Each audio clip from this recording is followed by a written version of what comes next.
Bila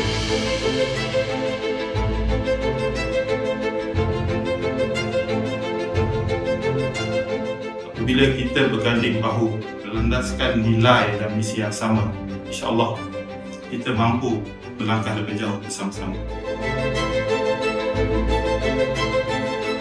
Anda semua telah memainkan peranan yang penting dalam meluaskan pasaran, memperkukuhkan ekosistem.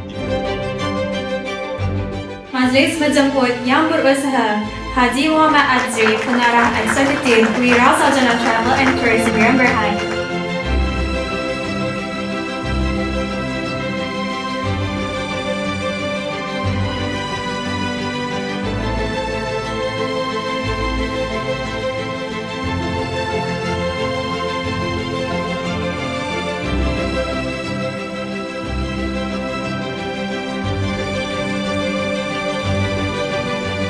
Jadi ini satu platform untuk mengurangkan ketakutan jemaah, terutamanya rakyat Malaysia yang sangat-sangat nak pergi umrah, tapi insya-Allah ataupun ini satu kumpulan ejen-ejen yang sangat-sangat boleh dipercayai, insya-Allah.